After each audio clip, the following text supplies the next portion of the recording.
Welcome to Tent Talk, the podcast with Nancy McCready, where we talk about life under the big tent of God's presence and the provoking process of discipleship. Here we go. I've recently made the statement that may seem so very, very simple and way too simplistic, maybe for some, but for me, I've come to the place that the apostolic and the prophetic have been brought to very simple places, very simple statements. And that statement is that I just do what my Father's doing, and I say what my Father is saying.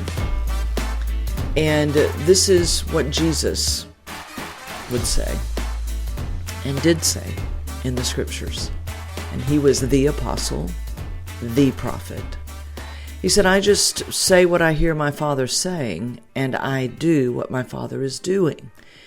Jesus would say that, I'm not even speaking on my own authority, but I'm following what the Father has commanded me to speak, to release, to do.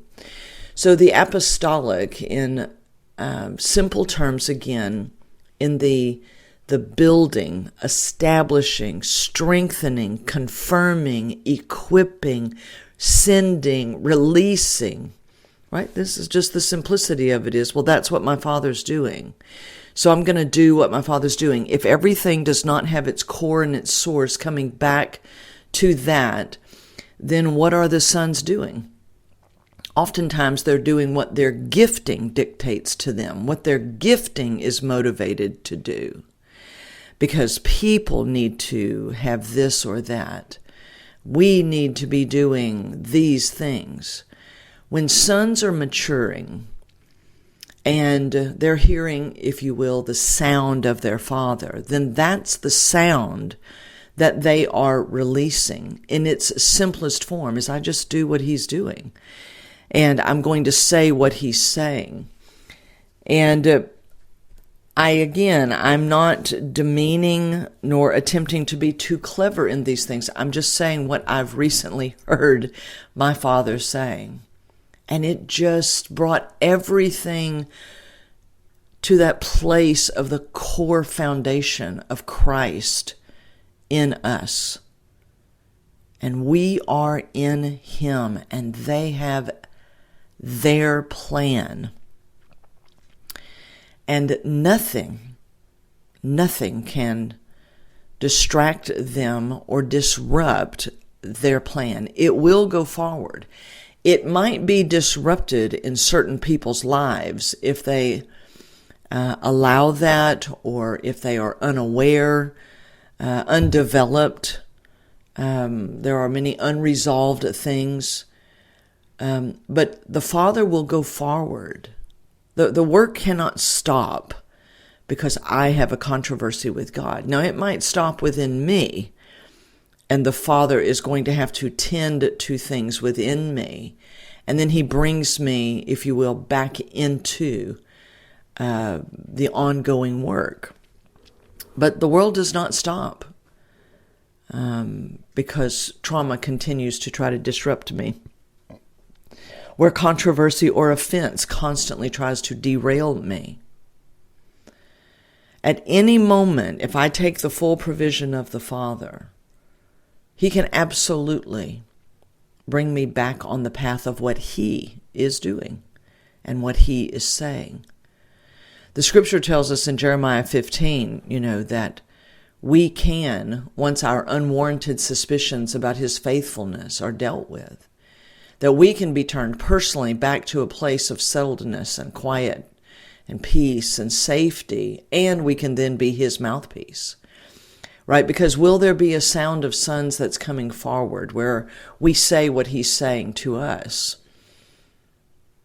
that we can hear Him at a depth that is so comforting, even when it's the truth in a way that's like, whoa, that is really striking me at such a whole new depth. But the comfort of Holy Spirit is a comfort that does not come just by him cradling me and keeping me in my infancy. It is the comfort of Holy Spirit, as he did to Jesus, where he speaks. It causes you to be able to walk with the Father in such a depth of agreement, because I'm going to say what he says.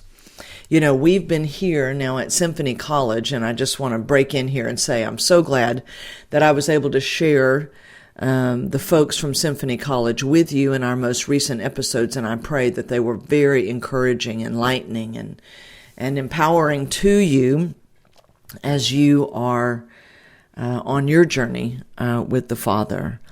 But let me just tell you that experiencing that as a mentor, as a trainer, as one who would have oversight over these days and have the privilege of watching and walking with those who are pursuing him at this depth, that I truly have heard the barren sing out of Isaiah 54.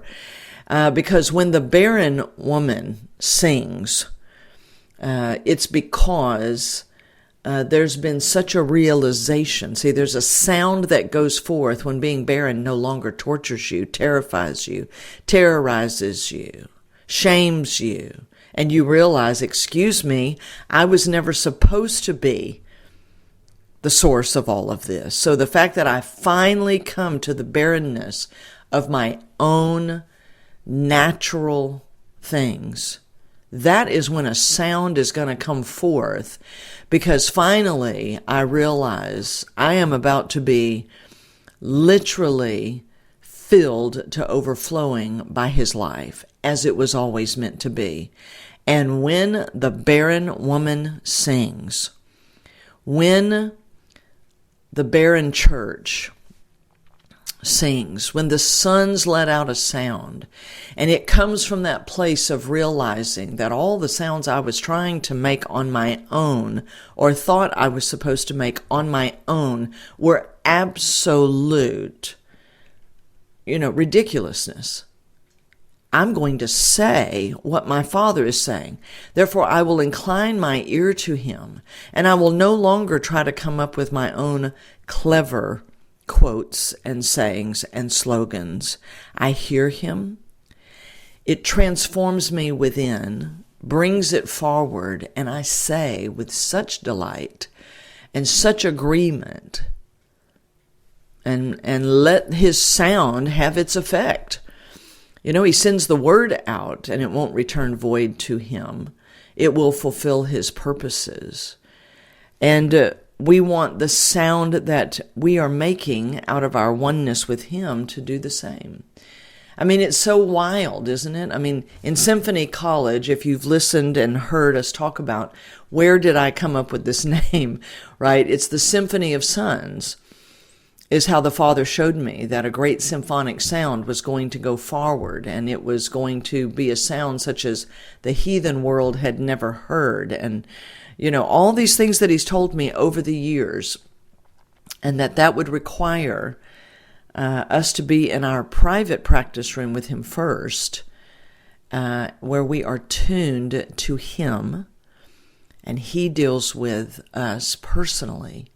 But when you are a musician, actually when you're an instrument yourself, and you come out of that private practice room where many things have been dealt with, you come out to be part of now a larger symphonic orchestra, taking your place and being glad about the sound that's going to come forward, because all of the instruments now are under the direction of the conductor, and you are allowing that kind of a sound to come forward.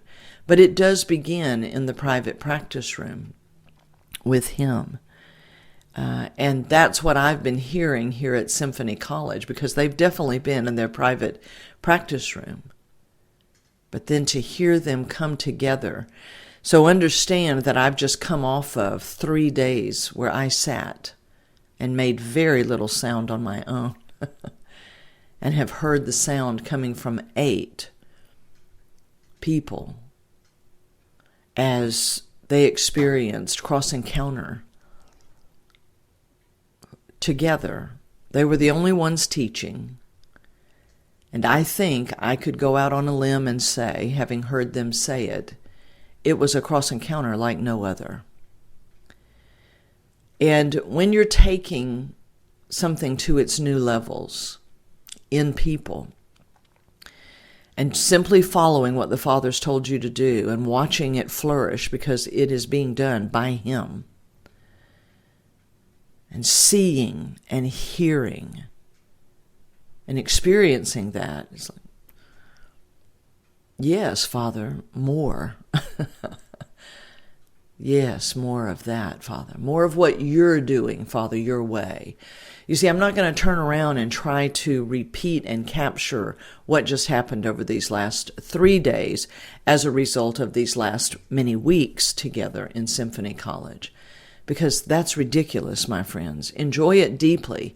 Be in awe of what He produces, but then continue on with Him and let Him produce all the other things and quit trying to reproduce what just took place, because I'll never be able to go back through. I'll never be in those 3 days again. But those 3 days are definitely going to be producing. Because when sons go into the private practice room with the Father, and the Father brings forward what He's put within them, and they are now more one with Him, experientially, my friends, you can't mass produce that. You can't assembly line that. You cannot program that, but you can follow His lead. You could set up your structures and let life flow. And you will see why the barren will sing. You will see why His ways, they are our ways, and His thoughts are our thoughts, my friends. For this whole oneness that they've been after, right? That's what it's to produce. And then we move forward into the next days and the next hours. And because by the time you listen to this episode in real time when it's dropped, Symphony College has closed its doors on this inaugural work from January the 8th to February 27th. When sons give the Father time, there's not anything He can't do. But my friends, we're going to have to come to that place of barrenness and realize everything human has limits. Maybe you've reached that point and maybe you haven't yet. And so maybe some of my words, they sound unusual to you, but they're not. They're not unusual in the sense that, we're just saying what the Father's saying. And when you can finally realize that when you come to the end of everything human, it's a glorious day. And you're going to open your mouth and make sounds, speak words, come into agreement with the Father. And sometimes I see it as when I speak what He's speaking with true agreement. My words become like a runway, a landing strip. And this massive Airbus of Holy Spirit is able to come and say, I see the words of God being released in the earth, and He can land upon them and then do what He wants to do. Oh, my friends, they have much that they desire.